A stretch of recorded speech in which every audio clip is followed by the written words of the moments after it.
Welcome dear students, आप सभी का स्वागत है बोर्ड एग्जाम्स यूट्यूब चैनल पर। तो डियर स्टूडेंट्स, इस वीडियो में हम करने वाले हैं कक्षा 9वीं वार्षिक परीक्षा 2024-25 सामाजिक विज्ञान का पेपर हम करने वाले हैं, जो 13 फरवरी को आपको होने वाला है। उसका कंप्लीट पेपर का सॉल्यूशन हम इस वीडियो में करने वाले हैं। तो आपको वीडियो को एंड तक वॉच करना है। साथ ही में अगर आपने हमारे यूट्यूब चैनल को अभी तक सब्सक्राइब नहीं किया है तो आप हमारे यूट्यूब चैनल को सब्सक्राइब कर लीजिए, ताकि ऐसे ही वीडियोस की नोटिफिकेशन सबसे पहले आपको मिलती रहे। ठीक है, चलिए तो बिना किसी टाइम को वेस्ट किए शुरू करते हैं। कक्षा 9वीं वार्षिक परीक्षा 2024-25 सामाजिक विज्ञान यानी कि सोशल साइंस का हम पेपर करेंगे। टोटल नंबर ऑफ क्वेश्चंस आपके परीक्षा में 23 प्रश्न आपसे पूछे जाएंगे। समय आपको 3 घंटे का मिलने वाला है और साथ ही में आपका 75 नंबर का पेपर होने वाला है। ठीक है, चलिए निर्देश आपके कुछ इसी प्रकार से आपको परीक्षा में देखने को मिलेंगे, तो आप इन निर्देशों को अच्छी तरह से पढ़ लीजिएगा। ठीक है, चलिए जी। तो पहला प्रश्न आता है आपका, सही विकल्प चुनकर लिखिए। पहला है आपका, भारत का क्षेत्रफल विश्व के कुल क्षेत्रफल का कितना प्रतिशत है। ठीक है, ये आपको बताना है। तो भारत का जो क्षेत्रफल है वो विश्व के जो कुल क्षेत्रफल है उसका 2.4% है। ठीक है, आ ऑप्शन आपका इस क्वेश्चन का राइट आंसर हो जाएगा। ठीक है, आ ऑप्शन। नेक्स्ट है आपका दूसरा, भारत में पृथ्वी की सतह का सबसे प्राचीन भाग कौन सा है। ठीक है, ये आपको बताना है। तो इसमें आपको राइट आंसर क्या लिख देना है, इसमें आपका राइट आंसर हो जाएगा प्रायद्वीपीय पठार। ठीक है, बा ऑप्शन आपका राइट आंसर इसमें हो जाएगा। ठीक है, नेक्स्ट है आपका तीसरा, द स्पिस्टी ऑफ लॉज की रचना है, किसकी रचना है ये आपको बताना है। तो ये आपकी मोस्टेस्क्यू की रचना है। ठीक है, द ऑप्शन आपका राइट आंसर आने वाला है। नेक्स्ट है आपका चौथा, एक जन एक साम्राज्य एक नेता का नारा किसने दिया। तो ये नारा दिया था हिटलर ने। ठीक है, हिटलर आपका इसमें राइट आंसर आने वाला है। ठीक है, आ ऑप्शन। नेक्स्ट आता है आपको पांचवा, विश्व के अधिकतर देशों में कौन सी शासन व्यवस्था कायम है। ठीक है, तो इसमें आपका राइट आंसर क्या जाएगा, राजतंत्र। ठीक है, राजतंत्र यानी कि आ ऑप्शन आपका राइट आंसर आ जाएगा। नेक्स्ट आता है आपका छठा है आपका, एक विशेष अवधि में प्रति 1000 व्यक्तियों के पीछे मरने वालों की संख्या क्या कही जाती है।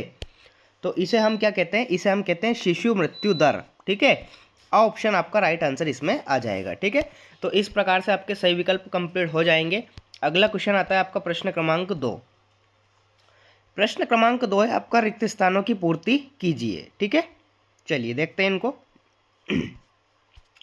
पहला है आपका, भारत के पूर्व दिशा में स्थित जलीय संरचना को रिक्त स्थान कहा जाता है। तो इसे क्या कहा जाता है, पूर्व में स्थित। देखिए भारत का नक्शा कुछ इस प्रकार से है। ठीक है, अब डायरेक्शन आपने पढ़ी होगी, पूर्व किधर होता है, यहाँ पर नॉर्थ होता है, यहाँ पर साउथ होता है, इस दिशा में पूर्व होता है और इस दिशा में पश्चिम होता है। ठीक है, तो यहाँ की बात कर रहा है ईस्ट की यानी कि पूर्व की। तो भारत कुछ इस प्रकार से रचना है ये भारत की। ठीक है, अब यहाँ पूर्व यहाँ है, तो यहाँ की बात कर रहा है। इस जलीय संरचना को क्या कहते हैं, तो इस जलीय संरचना को हम कहते हैं बंगाल की खाड़ी। क्या कहते हैं, बंगाल की खाड़ी। ठीक है, बंगाल की खाड़ी। ठीक है, बंगाल की खाड़ी, इसमें राइट आंसर आपको लिख देना है। दूसरा है आपका, चुनाव प्रचार के लिए रिक्त स्थान का पालन करना पड़ता है। तो चुनाव प्रचार के लिए निर्वाचन आयोग का पालन करना पड़ता है। किसका, निर्वाचन आयोग का। ठीक है, निर्वाचन आयोग आपका राइट आंसर इसमें आ जाएगा। नेक्स्ट आता है आपका तीसरा, द सोशल कॉन्ट्रैक्ट की रचना रिक्त स्थान ने की थी। तो इसकी रचना की थी जीन जैक्स रूसो ने। किसने की थी, जीन जैक्स रूसो ने। ठीक है, जीन जैक्स रूसो ने इसकी रचना की थी। नेक्स्ट आता है आपका चौथा, संयुक्त राष्ट्र संघ के सुरक्षा परिषद में रिक्त स्थान देश हैं। तो इसमें आपको राइट आंसर क्या लिखना है, चौथे में आपको राइट आंसर लिखना है 15। ठीक है, 15 देश इसमें है। नेक्स्ट आता है आपका पांचवा, भारत में वोट डालने की उम्र रिक्त स्थान वर्ष है। तो भारत में वोट डालने की उम्र जो है वो 18 वर्ष है। ठीक है, 18 वर्ष। ठीक है, 18 वर्ष। नेक्स्ट आता है आपका छठा, भारत में राष्ट्रपति का कार्यकाल जो है कितने समय का होता है, कितने वर्ष का होता है। तो ये आपका 5 वर्ष का होता है। ठीक है, 5 वर्ष। ठीक है, 5 वर्ष होता है। तो इस प्रकार से आपके रिक्त स्थान कंप्लीट हो जाते हैं। ठीक है, अगला प्रश्न देखते हैं, तीसरा प्रश्न है आपका सत्य असत्य का चयन करके आपको लिखना है। ठीक है, चलिए देखते हैं। पहला है आपका खारे पानी के झील को लेगून कहते हैं, तो बिल्कुल सत्य बात है, पहले में आपको राइट आंसर सत्य लिखना है। दूसरा है आपका भारत एक धर्मनिरपेक्ष राज्य है, तो भारत एक धर्मनिरपेक्ष राज्य है, बिल्कुल सही बात है, इसमें भी आपको सत्य लिख देना है। ठीक है। तीसरा है आपका मौसम और जलवायु दोनों के तत्व एक समान नहीं होते हैं, बिल्कुल सत्य बात है ये भी। ठीक है, इसमें भी आपको क्या लिखना है, सत्य लिख देना है। नेक्स्ट आता है आपका चौथा, दुधावा राष्ट्रीय पार्क उत्तर प्रदेश में है, गलत बात है, ये उत्तर प्रदेश में नहीं है, असत्य आपको इसमें राइट आंसर लिख देना है। ठीक है, असत्य। नेक्स्ट है आपका पांचवा, लोकतंत्र में शासकों का चुनाव जनता करती है, बिल्कुल सत्य बात है ये तो। ठीक है, सत्य इसमें आपको राइट आंसर लिख देना है। और छठा है आपका रूस में छोटे किसानों को कुलक कहा जाता था, तो ये भी आपका सत्य रहने वाला है। ठीक है, सत्य। तो इस प्रकार से आपके सत्य असत्य यहाँ पे कंप्लीट हो जाते हैं। नेक्स्ट क्वेश्चन देखते हैं आपका, सही जोड़ी बनाकर लिखिए। ठीक है, 6 नंबर की जोड़ी है, स्तंभ आ को स्तंभ बा से मैच करके आपको लिखना है। चलिए देखते हैं, थोड़ा सा इसको जूम आउट कर देते हैं ताकि आपको अच्छा नज़र आए। देखिए, ठीक है, दोआब, तो दोआब को आपको कैसे मैच करना है, दो नदियों के बीच के भाग को क्या कहा जाता है, दोआब कहा जाता है। दूसरा है आपका फूलों की बौछार, तो फूलों की बौछार को आपको मैच करना है कहुआ से। तीसरा है आपका भारत का संविधान बना, तो भारत का संविधान कब बना था, 26 नवंबर 1949 को, जबकि ये लागू 26 जनवरी को हुआ था, 26 जनवरी 1950 को। ठीक है। चौथा है आपका धारा, धारा क्या होगी, किसी दस्तावेज का खास हिस्सा एक धारा कहलाती है। पांचवा है आपका हरित क्रांति के जनक, तो हरित क्रांति के जनक कौन हो जाएंगे, एम.एस. स्वामीनाथन। निर्धनता रेखा का मापन, तो इसको आपको मैच करना है राष्ट्रीय प्रतिदर्श सर्वेक्षण संगठन। ठीक है, इससे आपको मैच कर देना है। तो इस प्रकार से आपको सही जोड़ी मैच करनी है, आप इनको अच्छी तरह से याद कर लीजिए। अगला प्रश्न है आपका प्रश्न क्रमांक 5वां, एक शब्द या एक वाक्य में उत्तर लिखिए। ठीक है, चलिए देखते हैं इनको। पहला है आपका पृथ्वी के मध्य में 0 डिग्री अक्षांश रेखा को किस नाम से जाना जाता है, तो इसे हम भूमध्य रेखा के नाम से जानते हैं। किसके नाम से, भूमध्य रेखा के नाम से। ठीक है, भूमध्य रेखा। ठीक है, पहले में आपको राइट आंसर लिखना है भूमध्य रेखा। दूसरा है आपका नागार्जुन सागर नदी परियोजना किस नदी पर है, तो ये कृष्णा नदी पर है। ठीक है, कृष्णा नदी। ठीक है, कृष्णा नदी पर ये है। तीसरा है आपका भारत के प्रमुख 4 ऋतुओं के नाम आपको लिखना है, तो आप इसमें लिख सकते हैं गर्मी। ठीक है, गर्मी के बाद आप लिख सकते हैं दूसरा सर्दी। ठीक है, सर्दी। इसके बाद आप क्या लिख सकते हैं, वर्षा ऋतु।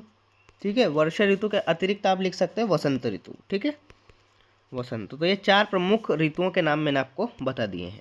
नेक्स्ट आता है आपका चौथा, भारत में जनगणना प्रतिवर्ष 5 वर्ष में की जाती है, तो इसमें आपको राइट आंसर लिखना है, ये 5 वर्ष गलत दे रखा है यहाँ पे आएगा आपका 10 वर्ष। ठीक है, 10 वर्ष में। नेक्स्ट आता है आपका 5वां, विश्व का सबसे बड़ा लोकतंत्र वाला देश कौन सा है, तो विश्व में सबसे बड़ा लोकतंत्र वाला देश भारत देश है। ठीक है, भारत। नेक्स्ट आता है आपका 6ठा, पार्टियां सत्ता के लिए आपस में क्या करती हैं, तो आपस में कंपटीशन करती है, प्रतिस्पर्धा करती है। क्या करती है, प्रतिस्पर्धा। ठीक है, प्रतिस्पर्धा आपको राइट आंसर इसमें लिख देना है। ठीक है, एक प्रकार से कंपटीशन हो जाएगा ये। तो इस प्रकार से आपका जो 5वां क्वेश्चन था वो भी कंप्लीट हो जाता है। एक शब्द या एक वाक्य में उत्तर आपको लिखना था, तो इस प्रकार से आपको लिख देना है। ठीक है, चलिए प्रश्नोत्तर आते हैं अब। तो सभी प्रश्न पहले हम पढ़ेंगे, फिर मैं इन सभी के उत्तर आपको दे दूंगा। ठीक है, तो 6ठा क्वेश्चन आपकी स्क्रीन पर है, 2 नंबर का ये प्रश्न है, आप इसको अच्छी तरह से याद कर लीजिए। ठीक है, इसको पढ़ लीजिए, मतलब इसके आंसर तो मैं आपको बताऊंगा। 7वां प्रश्न आप देख लीजिए, 7वें का अथवा भी अगले वाले पेज पर है, तो उसको भी मैं बताऊंगा। ये 7वां प्रश्न है आपका, और इसका अथवा वाला यहाँ पर दे रखा है, तो 7वें का अथवा भी आप देख लीजिए। मौसम और जलवायु में क्या अंतर है। नेक्स्ट है आपका 8वां प्रश्न, तो 8वां प्रश्न जो है वो आप देख लीजिए, इस प्रकार से रहने वाला है ये। ठीक है, सदाबहार वन और पर्णपाती वन में कोई 2 अंतर आपको बताना है। भारत के प्रमुख राष्ट्रीय उद्यानों के नाम आपको लिखना है। ठीक है, 9वां प्रश्न आप देख लीजिए, मैंग्रोव वन की 2 विशेषताएं लिखिए। ठीक है, और इसका अथवा वाला देखेंगे। पहले छठे क्वेश्चन का आंसर आप देख लीजिए। ठीक है, प्रश्न क्रमांक 6 का उत्तर ये रहने वाला है, तो आप इसको याद कर लीजिए। साथ ही में प्रश्न क्रमांक जो 6 का अथवा है वो भी आप देख लीजिए। ठीक है, भारत को हिंदुस्तान, आर्यव्रत, इंडिया इन नाम से जाना जाता है। ठीक है, 7वें का उत्तर आप देख लीजिए। ठीक है, प्रश्न क्रमांक 7 का उत्तर ये रहने वाला है। साथ ही में 7वें का जो अथवा है इस प्रकार से रहने वाला है, वो मौसम जलवायु में अंतर आपको लिखना था। ठीक है, नेक्स्ट है आपका 8वां, सदाबहार वन और पर्णपाती वन में अंतर, तो ये आप देख लीजिए इसका आंसर। नेक्स्ट आएगा आपका नवा प्रश्न। ठीक है, 9वें प्रश्न का आंसर आप देख लीजिए, इस प्रकार से रहने वाला है। ठीक है, चलिए 9वें का जो अथवा था वो यहाँ पे दे रखा है, तो उसको यहाँ पे आप देख लीजिए, सदाबहार वन और पर्णपाती वन में कोई अंतर। वैसे इसका आंसर मैं आपको ऑलरेडी बता चुका हूँ। नेक्स्ट है आपका 10वां प्रश्न। ठीक है, तो 10वां प्रश्न आपकी स्क्रीन पर है, तो आप इसको अच्छी तरह से पढ़ लीजिए और इसको मैं आपको आंसर अभी बताने वाला हूँ। 11वां प्रश्न जो है, 11वां प्रश्न आपकी स्क्रीन पर है, इस प्रकार से रहने वाला है ये। ठीक है, तो 11वां प्रश्न आप देख लीजिए, इसका अथवा वाला भी मैं आपको बताऊंगा। पहले आप उत्तर देख लीजिए प्रश्न क्रमांक 10वें का। ठीक है, तो प्रश्न क्रमांक 10 का जो उत्तर है इस प्रकार से रहने वाला है। ठीक है, साथ ही में 10वें का जो अथवा है उसका आंसर भी आप देख लीजिएगा। इसी प्रकार से आपको 10वें का आंसर लिख देना है। ठीक है, 10वें का अथवा। नेक्स्ट आता है आपका 11वें प्रश्न का उत्तर। ठीक है, तो ये आपका 11वें प्रश्न का उत्तर रहने वाला है। ठीक है, 11वें प्रश्न का उत्तर। अगला है आपका 11वें का अथवा वाला जो था उसका उत्तर भी आप देख लीजिए। इस प्रकार से आपका 11वें का अथवा वाला हो जाएगा। ठीक है, नेक्स्ट 12, 13 और 14वां प्रश्न आप देख लीजिए। ठीक है, एक साथ ही मैं आपको बता देता हूँ। प्रश्न क्रमांक 12, प्रश्न क्रमांक 13 और 14वां। ठीक है, दो नंबर के प्रश्न हैं, बिल्कुल सरल सरल, तो इनके उत्तर भी आप देख लीजिए। ये आपका प्रश्न क्रमांक 12 का उत्तर है, 12 के अथवे का उत्तर है। स्क्रीनशॉट लेते चलिए, टाइम ज़्यादा वेस्ट नहीं करेंगे। 12वें का अथवा, 13वें प्रश्न का उत्तर ये है और 13वें का अथवा इस प्रकार से रहने वाला है। साथ ही में 14वें प्रश्न का उत्तर आप देख लीजिए। 14वें का जो अथवा वाला था वो यहाँ पे दे रखा है, तो उसको आप पढ़ लीजिए, संसदीय शासन प्रणाली क्या है। ठीक है, नेक्स्ट आता है आपका 16वां प्रश्न, तो 16वां प्रश्न आप देख लीजिए। ठीक है, 15वां और 16वां प्रश्न, 15वां प्रश्न और 16वां प्रश्न आप देख लीजिए। ठीक है, नेक्स्ट आता है आपका आंसर 14वें के अथवा का आंसर यहाँ पे दे रखा है, तो आप इसको याद कर लीजिएगा। नेक्स्ट 15वें प्रश्न का उत्तर यहाँ पे रहा, साथ ही में 15वें का जो अथवा है वो भी आप देख लीजिए। नेक्स्ट 16वें प्रश्न का उत्तर आप देख लीजिए। इस प्रकार से 16वें प्रश्न का उत्तर रहने वाला है। ठीक है, 16वें का जो अथवा है वो यहाँ पे दे रखा है, शिशु मृत्यु दर से क्या अभिप्राय है। ठीक है, और 17वां जो प्रश्न है, प्रश्न क्रमांक 17, वो यहाँ पे दे रखा है। दो नंबर का ये अंतिम प्रश्न है। ठीक है, प्रश्न क्रमांक 17। नेक्स्ट अब आते हैं आपके दो नंबर के प्रश्न, सॉरी 3 नंबर के प्रश्न। प्रश्न क्रमांक 18 आपकी स्क्रीन पर है, तो आप इसको याद कर लीजिएगा। तो इनके आंसर, कुछ आंसर जो बचे हैं वो देख लेते हैं। 16वें का जो अथवा है उसका आंसर आपकी स्क्रीन पर है। ठीक है, नेक्स्ट आता है आपका 7वें प्रश्न का उत्तर, तो 7वें प्रश्न का उत्तर आप देख लीजिए, इस प्रकार से रहने वाला है। नेक्स्ट आता है आपका 17वें का अथवा वाला जो क्वेश्चन था, इस प्रकार से रहने वाला है। ठीक है, 17वें का अथवा। नेक्स्ट आता है आपका प्रश्न क्रमांक 18वां। ठीक है, प्रश्न क्रमांक 18 का उत्तर इस प्रकार से रहने वाला है, प्रश्न क्रमांक 18 का उत्तर। नेक्स्ट आता है आपका प्रश्न क्रमांक 18वें का अथवा और 19वां और 20वां प्रश्न। ठीक है, तो इन सभी को आप एक साथ पढ़ लीजिए। ये 18वें का अथवा है, ये 19वां प्रश्न है, ये 20वां प्रश्न है। ठीक है, तो इनके आंसर भी मैं आपको बता देता हूँ। ये आपका प्रश्न क्रमांक 18 का अथवा का उत्तर है। प्रश्न क्रमांक 19 का उत्तर इस प्रकार से रहेगा, प्रश्न क्रमांक 19 का अथवा इस प्रकार से रहेगा, और ये आपका प्रश्न क्रमांक 20वें का अथवा वाला हो जाएगा। ठीक है, नेक्स्ट 21 और 22वें जो प्रश्न है वो आप देख लीजिए। ठीक है, प्रश्न क्रमांक 21 और 22 4 नंबर के ये प्रश्न हैं, तो इनको आपको अच्छी तरह से पढ़ना है पहले। ठीक है, इनके सॉल्यूशन मैं आपको बता देता हूँ। ये आपका प्रश्न क्रमांक 21 का उत्तर रहने वाला है। ठीक है, नेक्स्ट आता है आपका प्रश्न क्रमांक 21 का अथवा। ठीक है, इस प्रकार से उसका आंसर रहने वाला है। साथ ही में प्रश्न क्रमांक 22 का उत्तर भी आप देख लीजिए, और ये 22 का अथवा वाला जो था उसका आंसर भी आप देख लीजिए। ठीक है, 23वां और अंतिम प्रश्न आता है मानचित्र के ऊपर। मानचित्र का एक स्पेशल वीडियो वैसे अपने चैनल पर डाला हुआ है, तो आप प्लेलिस्ट जाके चेक कर सकते हैं। कक्षा 10वीं या 9वीं के ऊपर भी मैंने बनाया था, पिछले साल का वीडियो है वो। तो अगर आपने उस वीडियो को देख लिया तो आपका मानचित्र पूरा कंप्लीट आपको याद हो जाएगा। ठीक है, तो मानचित्र में इन सभी को दर्शाना है आपको, अथवा में दे रखा है, आपको एक मानचित्र देखने को मिलेगा भारत देश का, ठीक है, कुछ इस प्रकार से, और उसमें आपको भारत ये जो चीज़ें दे रखी है वो दर्शाना है, ठीक है। तो इस प्रकार से कक्षा 9वीं सामाजिक विज्ञान का कंप्लीट पेपर यहाँ पे मैंने आपको बता दिया है, विथ सॉल्यूशन आपको बताया, विथ आंसर आपको बताया। अगर फिर भी आपको कोई डाउट है तो कमेंट बॉक्स में कमेंट करके ज़रूर बताइए। साथ ही में आप हमारे यूट्यूब चैनल को सब्सक्राइब कर लीजिए ताकि ऐसे ही वीडियोस की नोटिफिकेशन सबसे पहले आपको मिलती रहे, ठीक है। मिलते हैं अगले वीडियो में, तब तक के लिए टाटा बाय बाय, जय हिंद, वंदे मातरम।